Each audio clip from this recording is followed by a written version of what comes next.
Terrific. Thank you. Good morning. My name is Deepti Shinde. I'm staff for the Healthcare Workforce Committee. Thank you for joining us this morning for the committee's educational webinar. Our topic this morning is to provide an overview of graduate medical education in Oregon.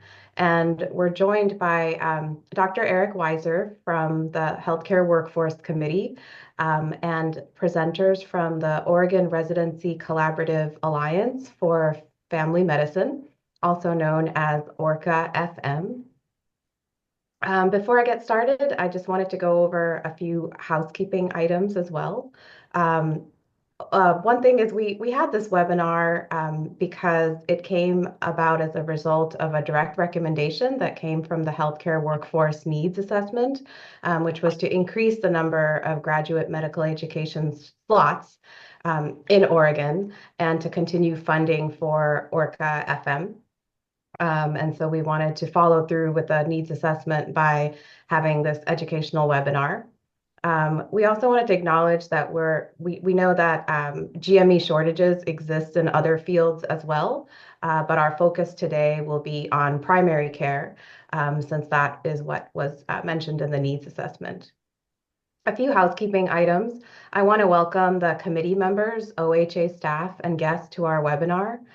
Please introduce yourself in the chat if you would like to, with your name, position, and organization. Today's webinar is being recorded, and the recording will be available on the Healthcare Workforce Committee webpage. The slides were included in your invite, and they're also found on the webpage if you would like them there. At the end, there will be time for question and answers after the presentation. Please feel free to type any questions in the chat during the presentation, but we'll be dealing with questions at the end. And you can either use the chat function or you can take yourself off mute when it's time in the presentation for questions and answers. Thank you very much for joining us today. With that, I'll turn it over to Dr. Weiser to start the presentation. Thank you. Thanks, DP. Let me just share here. It always seems to be a leap of faith with sharing.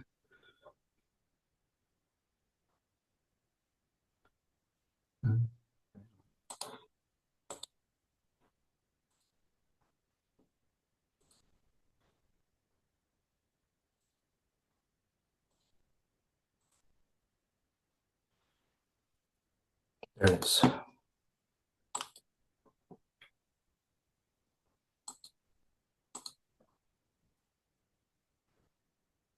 Okay, everybody see the presentation okay?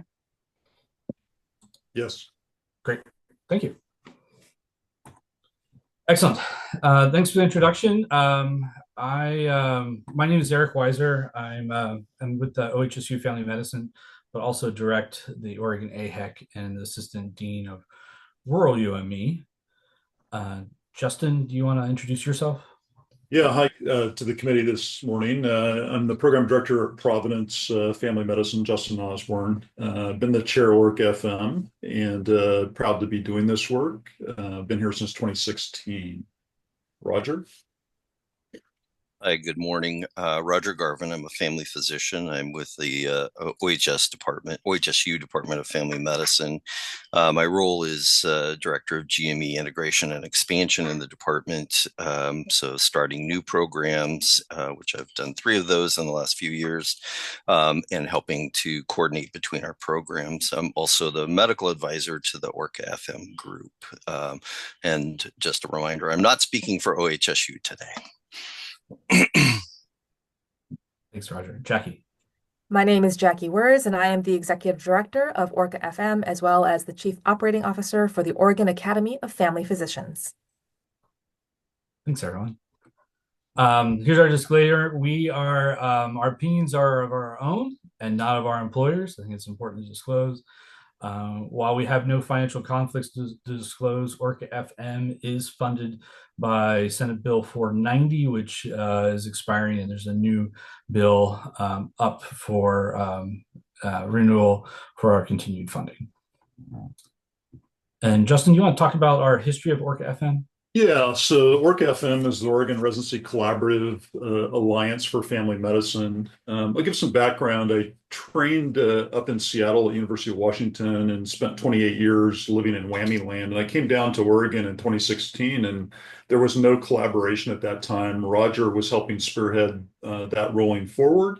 And it's been a joy to see this come about as a way to work collaboratively. Even if we're competition in attracting residents, we're stronger by working together. So it began in 2017. It was funded generously by SB 490, and that's helped support all 9 family medicine residencies across the state. And some of these areas, and also including policy and advocacy work for residents and training them to be leaders. Next slide, please. I think that's you, good. Yep, I'll take it on. So this is our overall objectives. We just want to lay out and understand the GME landscape in Oregon. And then we're going to discuss the benefits of primary care GME. And then lastly, discuss GME expansion, both challenges and opportunities for growth. So we wanted to acknowledge OHA and the success of How To so far. These are the GME programs that have expanded through How To. So Aviva, which is in Roseburg residency, was funded or helped expand in round 2 of funding. Samaritan, which is their rural training track out in Newport, was also funded in round 2. And then the St. Charles Madras program, which is the OHSU rural training track, and spent 1 year at Portland and then 2 years in Madras, was founded all in round 3. So there are some successes of recent expansion.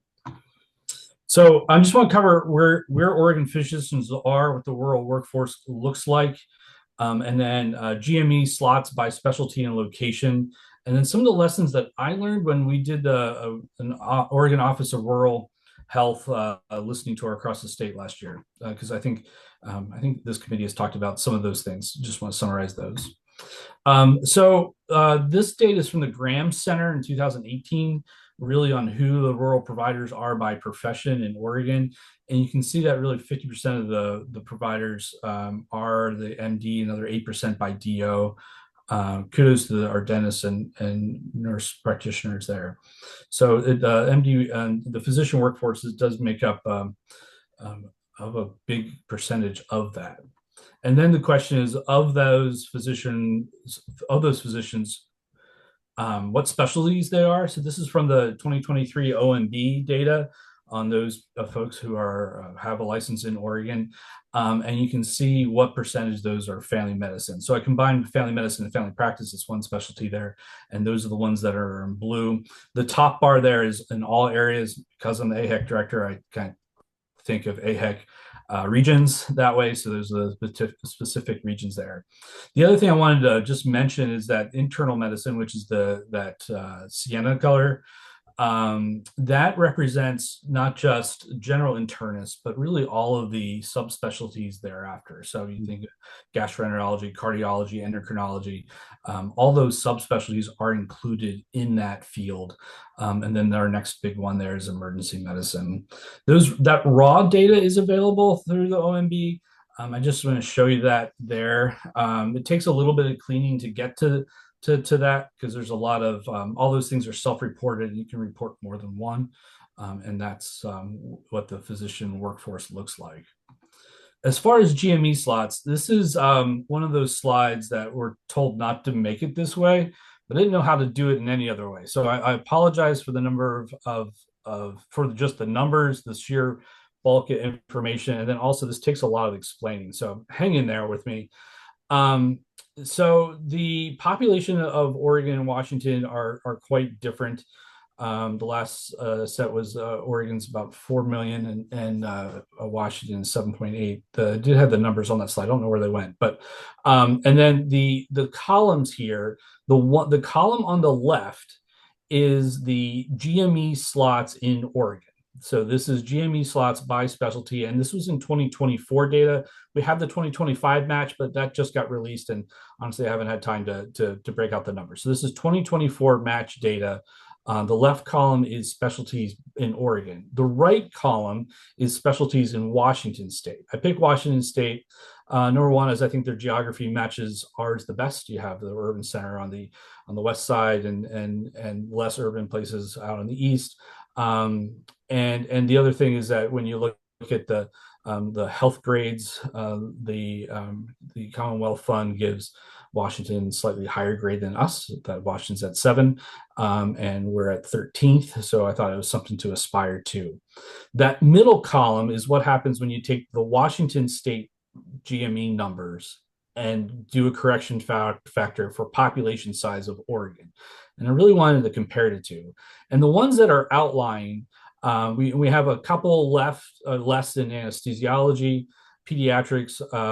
Washington's got 26. We have 18, and then there's a part there of family medicine. So if Oregon was the size, or if Washington was the size of Oregon, and we had the exact same GME distribution, Oregon would have 88 family doctors a year. As it is now, Oregon produces 59 family doctors a year out of residency.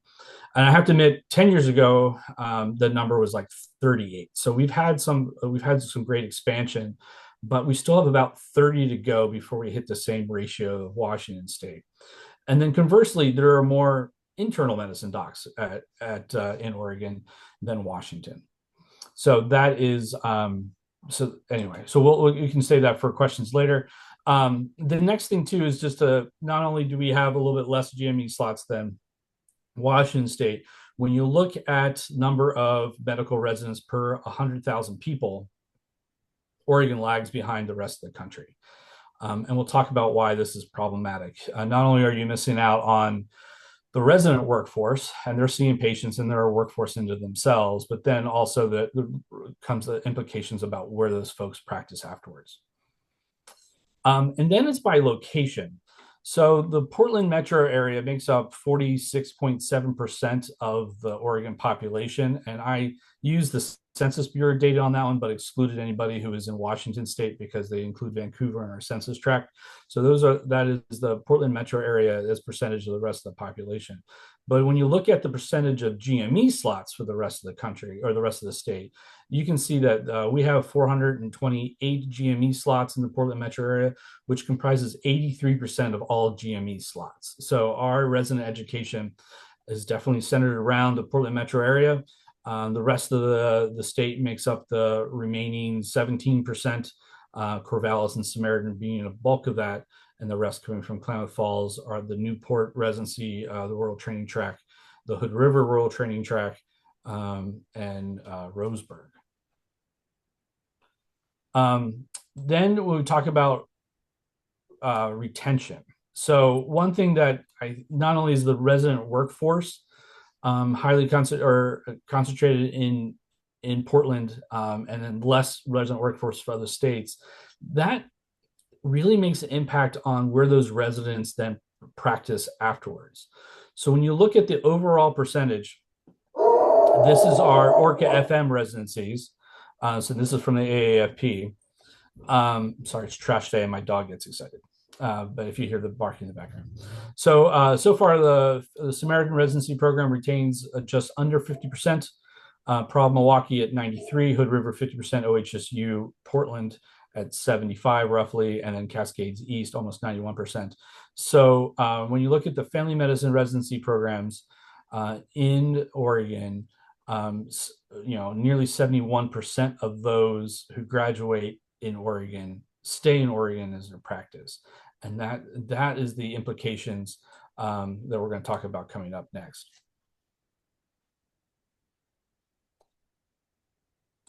So this is what themes overall from the rural listening tour. I was able to make a lot of that. And so what I would say is that across the board, a lot of the healthcare systems are really short. They're short on primary care, they're short on psych and behavioral health, short on OBGYN, general surgery, and in particular endoscopists and cardiology. And I think that was a universal trend from across the state. The other thing that I would say is that because the workforce is definitely interprofessional, so whether that's PA, nurse practitioner, or physician, and those things are they're all working interprofessional and as a team. And that workforce, then those ratios depend on the institution and also depends on kind of the moment of who's coming in and who's coming out. There is an increasing reliance on locums and travelers. So a lot of those places that are short on the workforce in Oregon, they're relying on people who either are traveling or are living out of state that they come in for that position. And not all systems have the equal stability at one time. So that seems to be in flux too. And I think I can turn over the next slide here to Justin. Thank you. And then let me know when you need me to advance. Sounds good. Well, I wanted to go over some background that's not on this slide that I think paints a picture for why we need more primary care docs and to be a key part of the team that is needed. So I'm part of a tail end of baby boomers, and 11,000 people a day are turning 65. And that means in 57 days, the population of Portland turns 65. And we know as we get older, we need more care. We also know that Oregon has one of the fewest beds per capita of any state in the nation. We're at 1.66 per thousand people. And nationally, that average is 2.35 per thousand. And so our hospitals are being hit. I think primary care plays a role in keeping people out of the hospital, but also serving as hospitalists and providing that continuity. And that peak is supposed to hit for hospital demand in 2030 and for primary care in 2034 and 2035. The Graham Center says for Oregon, by 2030, we need an additional 1,200 primary care providers. And from the slides that Eric shared, if 50% of those folks or more are family medicine, we need 600. And if every single grad of our 59 stayed in state for the next 5 years, that'd be 300. So certainly under what is needed. So I think the impacts are summed up in that from multiple fronts, from keeping people out of the hospital, taking care of them in the hospital, providing that primary care, and training and retaining the best and the brightest. Next slide, Eric. So why have residents? I think it's a cost-effective way of trying to address the shortage. And I think primary care has always been in the shortage arena. I also think that rural sites more than urban. I think grads tend to stay where they train, as Eric shared, and I think we want the highest quality healthcare to provide Oregonians in the future. Next slide. So financial impacts, you can read this as well as I can, but I think that we know that bringing residents in and retaining them is cost effective.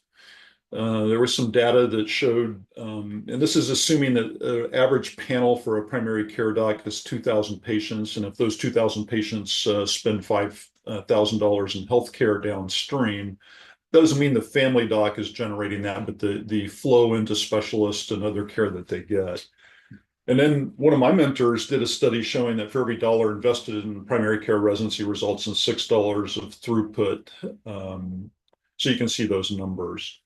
And then in Oregon, under the patient-centered primary care home program, the data said that over $11, almost $12 per member per month savings when you were getting care in a primary care centered home, medical home, and that was a combination of family med plus behavioral health.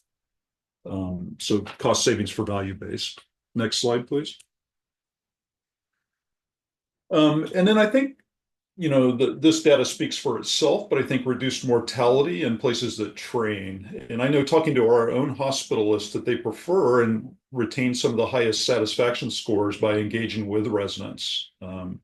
We know that it takes 17 years to implement guidelines, which is very long. And if you're around folks that are picking up the most recent data, and it's hard to stay on top of that. And I think having them engaged and involved helps. When I trained, the half-life of medical information was 7 years, and it's now down below 70 days. And so staying on top of that and staying current and engaging learners, and when they ask for evidence behind it, being able to provide that is key. Next slide. And then I think how the AMC defines primary care includes FM, IM, and PEDS. And we know that the fidelity to staying in primary care is strongest in family medicine. I think that data speaks for itself. Next slide. And then again, looking at the outcomes of decreased mortality. And so adding 10 primary care physicians that are family docs per 100,000 population increases the lifespan by 51 days. You can read this as well as I can talk about it, but I think applying wellness and trying to do preventive care is a key part, along with continuity and knowing your patients. And I think that makes family medicine stand out. Next slide, please. All right. And then a study looking at where grads go, this is mirrored across the nation. Folks tend to stay in the zone where they train or within 100 miles. And so if I look where our grads have gone, maybe it's gotten a little more broad since COVID. I think COVID and virtually recruiting brought people in. But I think Oregon is seen as a great place to train, and we need to attract more and we need to expand more. And so keeping folks here, and if I look where else they go, it's Pacific Northwest. So I think bringing people to Oregon is key and keeping them here. Roger, I think you're next. Thanks, Justin. Can you all hear me okay? Loud and clear. Right, great. So moving to thinking about, why are we not just starting programs all over the place? It's useful to think about sort of what are the things that need to go into starting a new program. And there are two major things to consider. One is accreditation, which is through the ACGME, or the Accreditation Council for Graduate Medical Education. And the other is funding, which is primarily through CMS, which is the most stable funding for residencies. And those two sort of streams of resources or streams of regulation have a strong impact on how we can and can't think about starting new programs. So thinking about what those barriers are. So we're going to talk about the cap and what that means, but a lot of our existing hospitals are capped in terms of the number of residents that will get paid for. And so expanding would require significant new dollar resources for them to be able to expand.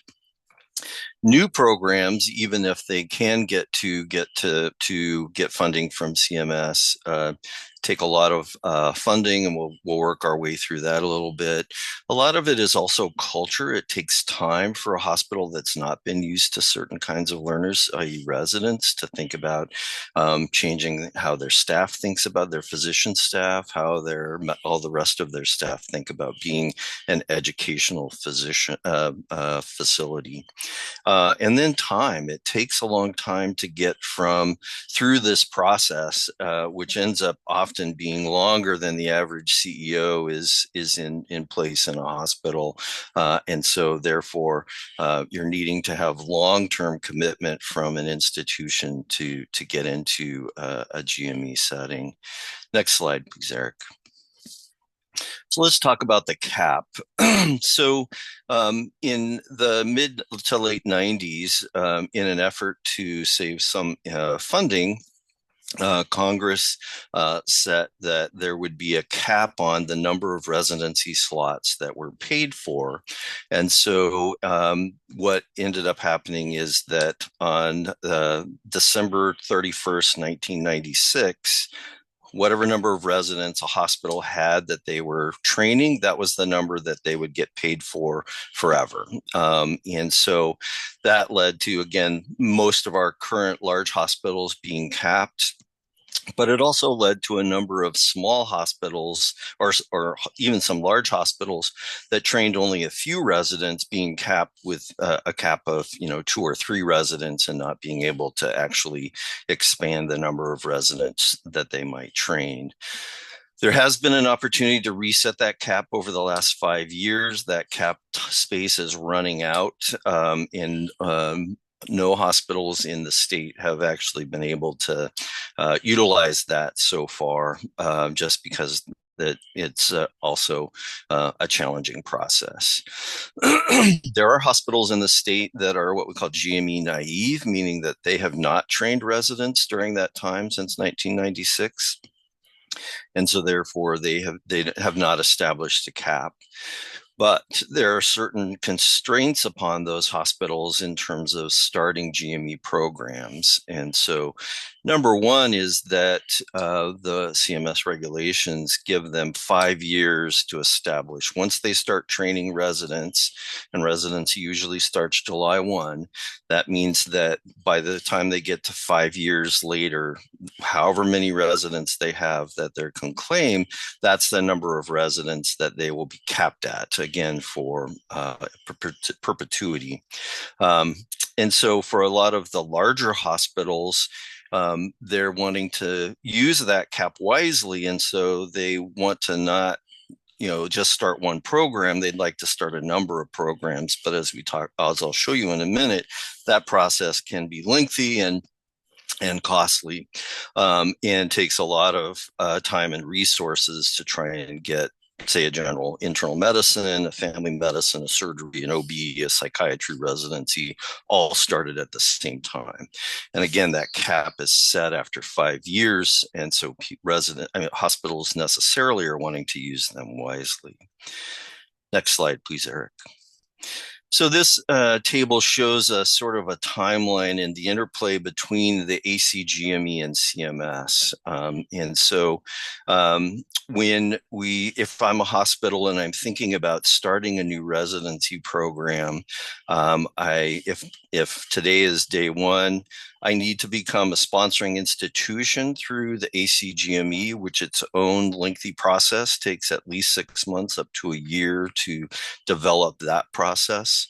I can't start any of the other work until I'm approved as a sponsoring institution. Then once I'm a sponsoring institution, for each residency program that you might want to create, it takes a year to at minimum to 2 years of program planning and accreditation. And you have to hire a program director, a program coordinator, and staff. You need to create the residency as if you're ready to have residents on day one in order to get accredited. So you have those expenses that are ongoing.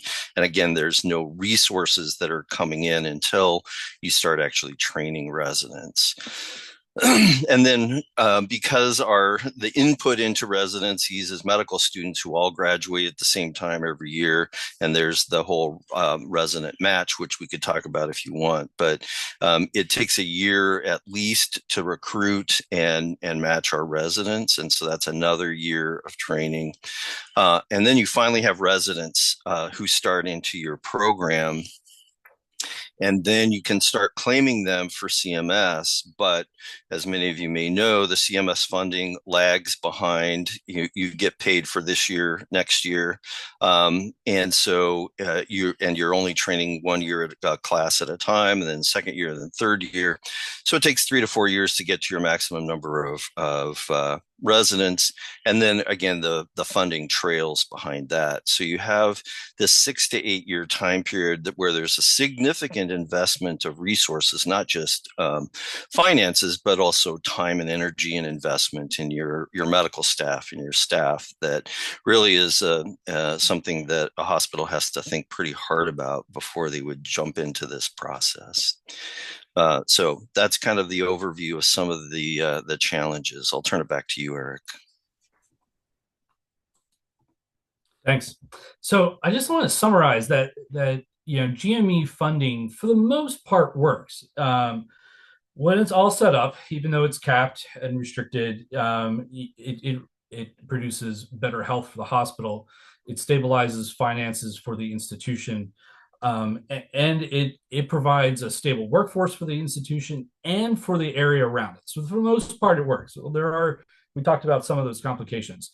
I think there's opportunity here to really think about GME slots in a public health manner, and to try to match our workforce needs in the future with our GME slots now, and to think about those as what specialty we need the most, and also where is the workforce needed the most. And this process has been successful in a couple different places. So California was looking at using state funds to expand GME, and they had a white paper that was put out by this, and they noted that Georgia did this process in 2012 to 2018. They invested $20 million, and they got over 600 new residency positions, 75% of which are primary care. Texas did the same thing around the same time. They invested more, got a little bit less residency slots, but created 13 new residency programs across the state. So there are examples of states that have done this. And so where's the opportunity is I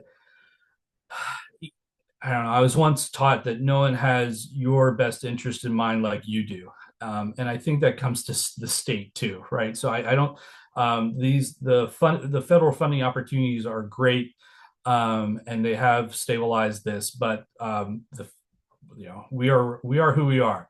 We're Oregon, and so I think we can use state investments to design better outcomes in the workforce and health. And I think we need to recognize that how-to is definitely part of that, and has been successful. We do have places for possible GME expansion. Salem and Eugene are those cap naive hospitals, so their cap is set at 0 where they can expand. And then there's some that are set really low because in 1996 they had 1 resident. I think Robert Ross is here, and I think St. Charles has like the cap of 1, and not 1 resident or 1 residency or 1 resident per year, like 1 body is what their cap is. And caps are similar in Medford and Grants Pass. So if GME gets expanded in those places, you can't rely on federal funding. And so maybe that's an opportunity to use state funding to do that. So here are proposed solutions. And these are the things that we put our head and wrap around. One is like, as successful as how-to is, as you saw the timeline that Roger covered there, it's not long enough sometimes to get over that hump. It's that 2-year grant cycle, whereas it's taking 6 to 8 years to get fully funded. And so one proposal is use the existing how-to grant structure and consider more money for a longer period of time. So that way it covers, and also gets that long-term commitment for that CEO that turns over every 5 to 6 years anyway, and can maybe help get over that hump. The other thing is for those cap naive systems, it may be beneficial to really stack how-to grants on top of one institution. And while it means that there's a lot of funds going to one place at once, is the disadvantage. The advantage is that we can accelerate the GME expansion process for those GME naive hospitals. So when they hit the 5-year mark, we can really maximize the potential of federal funding. That will exist in perpetuity afterwards, but that can help get through that acceleration process. The other thing is while the how-to grant program is a grant program, so people apply to how-to, I think approaching those cap naive programs, Salem and Eugene, and asking and engaging with them on what can we do to help them fulfill and help with the workforce across the state is really important. Consider ongoing support for those community-based programs. Roseburg, Samaritan Bend, they're out there, smaller programs that might not have the academic support of OHSU or ever financial stability of bigger healthcare systems. They may need ongoing help to recruit and maintain their teaching infrastructure. The Roseburg was funded under another program called the Teaching Hospital or Teaching Healthcare, and that program sunsetted. So Roseburg is particularly vulnerable on that. And then the other part to how that cap structure and that CMS payment works is that the host institution gets paid when the resident's in the building that month, but that really prohibits residents from taking a month and exploring other communities. And so because that dollar doesn't stay at that host institution, but yet all the evaluation and teaching, all that process does. And so so once that resident, using residency as a potential workforce solution, we know that the longer anybody who's training in place is more likely to return there. considering supporting programs that send a residents into those communities. That way it offsets any CMS payment loss when they leave. And with that, I'm going to stop sharing and see if there's any questions.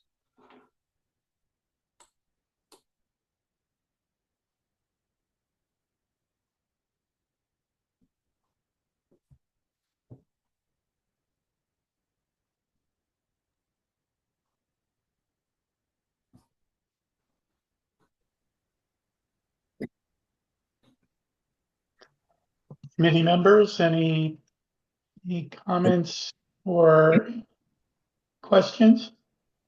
Can I just make a comment? And definitely Roger will agree with this. You know, after 30 years of doing, well, actually it's longer than that, for almost 40 years of doing graduate education, we still don't know all the ins and outs of the funding. It is absolutely a dog's breakfast when you're trying to figure out how to get these programs going.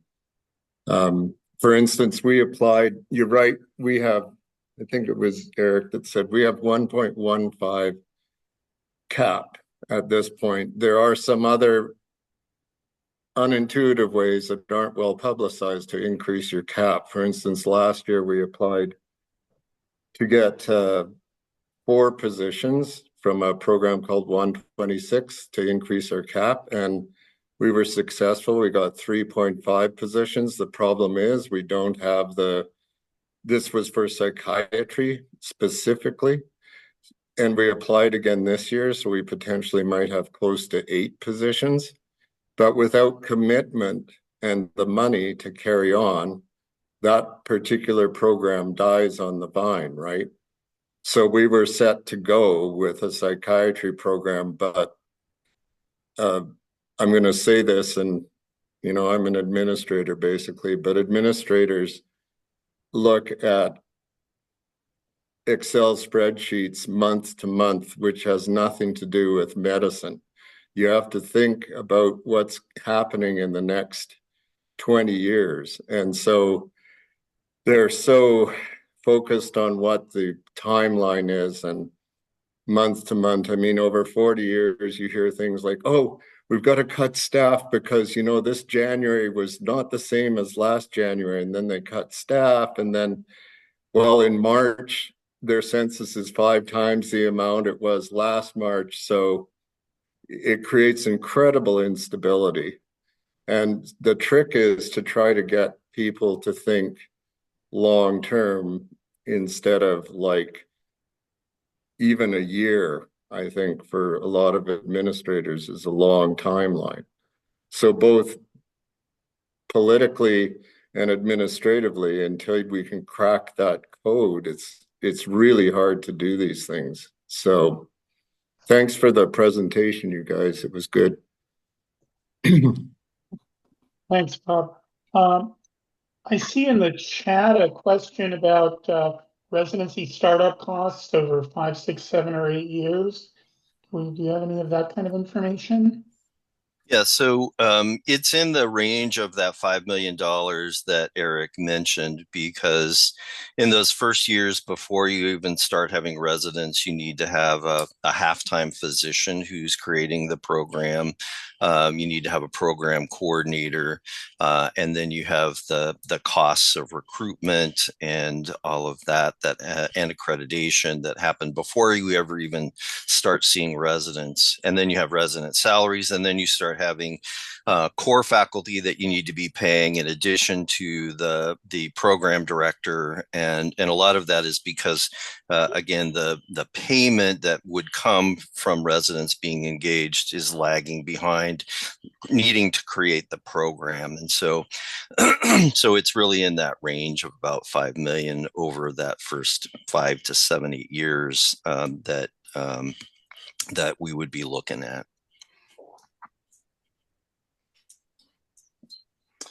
Yeah, I can provide that. Okay, great. There could be additional expenses too, you know, adding, you know, a family medicine residency program, like OHSU's program is 12 residents a year. And even like if you add a smaller one that's like 6 or 8 residents a year, even at 8, so that's 8 times 3. You have 24 plus faculty. To start one, you need a large clinical footprint. And so not all hospitals have a multi-million-dollar clinical space that you can put 30 people into to operate. And so the expenses to those are personnel things that isn't captured, like, and hopefully, I think when you look at the expansion of Roseburg and Madras, they were able to use existing clinical spaces before expanding, but Viva has since expanded to put their space in there. And it doesn't also cover scope. And so their ACGME is very particular on what things have to be covered in order to get accredited. And if that doesn't match your community, you have to recruit and hire a different workforce that you might have. And while they can start on day one and bill and recruit some of that loss, like recruiting that skill set may take additional time and money as well. I think one thing that is important here is that we've heard about the power of residency programs, that they bring not only an economic benefit, but a healthcare benefit to the communities that they're in. And the message that I want to leave with you is the fact that Oregon is uniquely poised right now to make those long-term investments. ORCA has been alive and kicking for several years. We've generated a much more collegial environment for collaboration across all existing programs that can in turn support new programs or expansion. We have expertise like Dr. Garvin, able to advise on the technical ability and components of developing residency programs, but we also have a community that is passionate about primary care. So I think that the time is now. We have the resources, we have the interest, we have the future vision of where we want Oregon to be for family medicine residencies. Yeah. I'll make a point to the Association of American Medical Colleges released a paper last spring. I think they underestimated the demand for physicians. This is for physicians of all stripes. And don't get me wrong, I'm a family doctor. I love training rural residents, which is why we developed the Madras program. But across the nation, there's going to be a shortage of 269,000 physicians by 2030. And the impact on the communities is absolutely insane when you think about that. Even in the tri-counties of Bend Deschutes, Crook, and Jefferson, there's going to be a shortage of 220 primary care physicians by 2030. And, I've turned my direction towards psychiatry because they're perhaps even worse off in some respects than primary care. But you can see it here because it's at least 8 months to get into a primary care doctor if you move to Bend. And it's often not a doctor, it's often an APP, which is fine, but and getting access to specialty care, even in a community our size, takes months now. There's no capacity to follow up for patients who are released from the hospital, which ends up overcrowding the emergency department because there's no follow-up. And the care is so badly fragmented and poor that it's hard to believe. I mean, I see this every day in my utilization review job, where patients who are discharged have no primary care follow-up, can't see the specialist for weeks, and come back into the emergency department, 2 weeks in, acutely ill again, when we should have been having the capacity to see them as outpatients. And my own kids have said, "Dad, why are you waiting to get your MRI scan?" This is just personally. And I said, "Because I'm trying to use the system with not breaking the budget." They said, "Oh, just go to," and these are kids of 2 family doctors. "Oh, just go to the emergency department because you'll get it done right away." And I say, yeah, but that's not really the way, that's the way the system is designed. That's not the way it should work, right? It's And so the pressures, and you think about patients who have no healthcare knowledge or don't have someone in their family, it's deplorable. It's like we see kids waiting for transfer to Providence, who are suicidal, who are 15, in our emergency department, waiting 5 to 6 weeks, playing Nintendo in a locked room, right?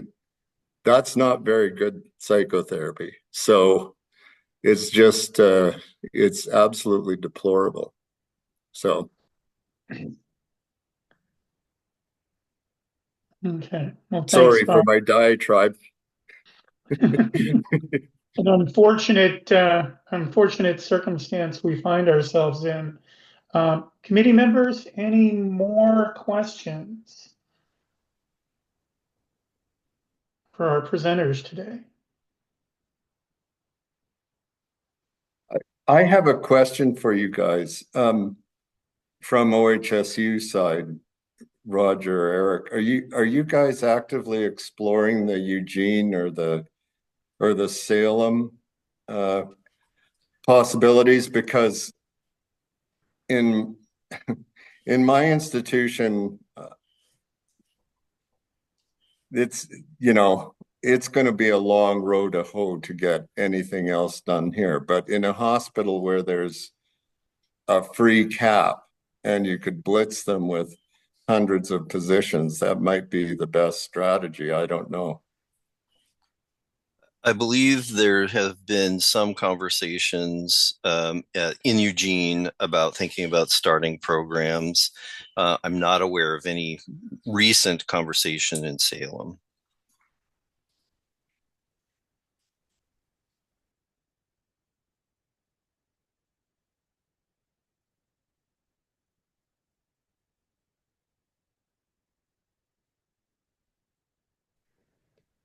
I have a question as well. Hi. I work for La Clinica, which is a federally qualified health center in Medford. And I know we just recently started an advanced practice provider residency.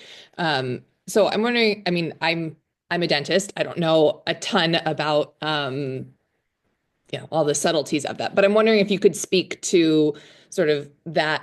I know we've largely been focusing on physician training. Are there exciting things happening or promising things happening in APP training as well?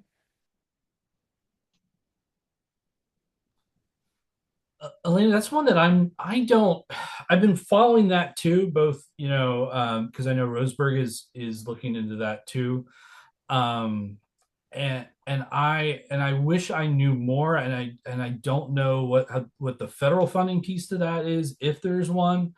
But I certainly have been watching, you guys' success too. I think it's a great way to, I think my own training, I've had the benefit of residency and things that allow that transition between graduation and practice. I think what you guys are doing is providing that area and doing it in a way that hopefully you keep those grads too, just like a residency program or a physician residency program would.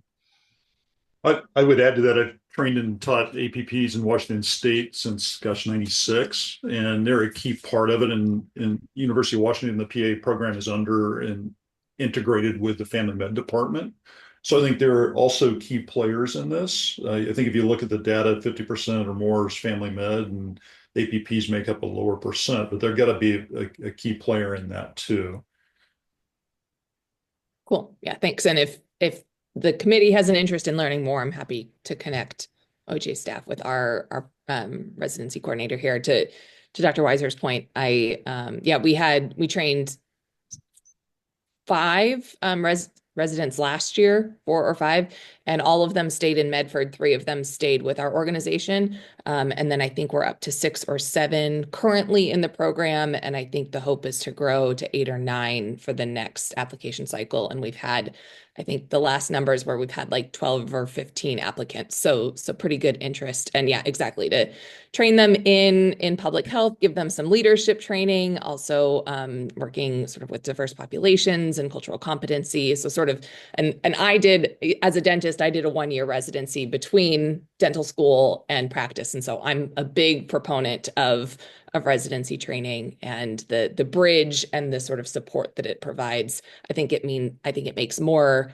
competent and skilled and confident providers once they land where they're at. So thank you for the work y'all are doing. And Dr. Weiser knows my sister's a PA. So I'm a big fan of APPs as well. Yeah. But I would add that in the data that I've looked at recently suggests that 25% of APPs stay in primary care and others specialize. I think the chase of the money and the maybe hours and that kind of stuff does drive that. So for sure. Yeah. Good point. Thanks. And it may not be money and hours, it follows the workforce. And so if a workforce is specialty driven, well, those clinics are going to need people. And so like it may be a function of, that's where the workforce is going. And that's where, it's hard to, I don't know. I think we're definitely, I think the narrative that there is a shift to primary care for APPs is really false, because they're following specialty care. And Neelam, I wish I knew more about like Georgia and Texas, especially Georgia. I think that's somebody that there's a wealth of knowledge there in that state that we could tap into for sure. And I was going to mention also Idaho. Idaho has invested a lot of state money into residency programs, part of WWAMI mostly, but it is still worth noting that since the inception of ORCA, there has been an almost 50% increase in the number of family medicine physician residency slots in the state of Oregon, which is a pretty impressive growth in a relatively short period of time.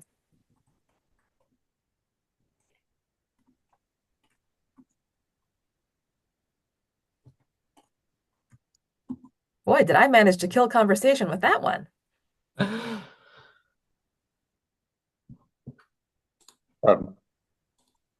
It was Ted Epperly. Roger, you know Ted, right? Might be worth, I don't know. He has given talks on how he encouraged the Idaho legislature to fund residency programs. I think he's still around. I think he's still around. Yeah. I think he was accosted during COVID for speaking out in favor of vaccines on the Idaho legislature steps, if I remember correctly.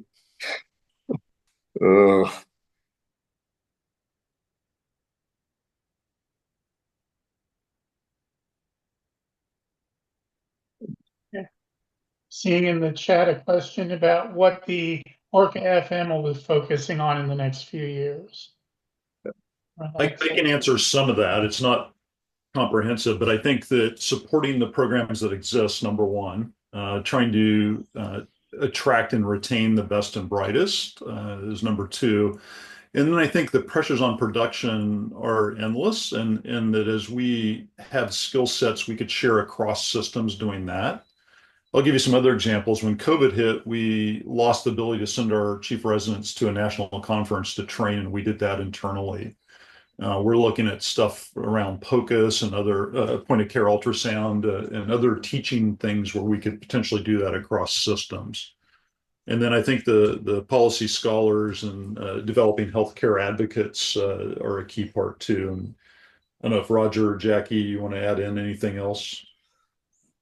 I guess the thing that I would say is that for successful residency programs, you need sustained leadership. And being a residency program director, as Justin knows, is a very challenging and difficult job. And so there's a lot of work we do to support the program directors, but also the associate program directors, our program coordinators, and to work with staff. And so it really is, if we're going to work to have the best residents graduating from our programs, we need really strong residency programs, and those programs need not just fiscal support, but the ability to talk about challenges, the ability to process all of the things they need to do around accreditation and those sorts of things that is really helpful, in addition to the things that Justin mentioned and the things I'm sure Jackie is going to add.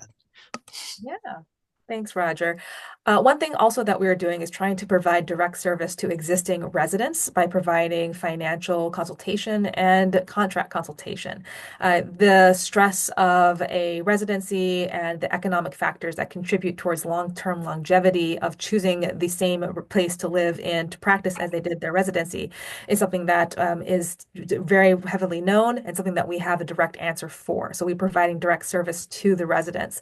But I think the power of ORCA comes from the fact that it is a network that connects not only the program directors, but the residents and the administrative staff, as well as faculty. And this is something that manifests itself in some very casual meetings, sending people to formal conferences, opportunities to learn and talk in a supported space. And that might not seem like much initially, but considering the very, very difficult schedules of all of the individuals involved in advancing our residency education, this is a network that breathes life back into programs and helps give people the real motivation to keep fighting the good fight and expand primary care.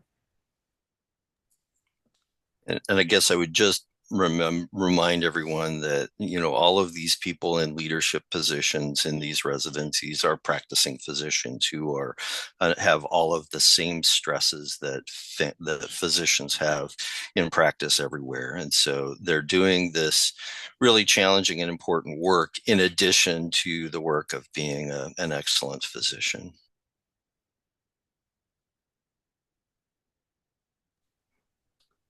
And Laura, to your question there in the chat about directed primary care programs or some other three programs, at this point we were part of a consortium with California to help with the residency or the student residency transition, but at this point we're not exploring like three programs.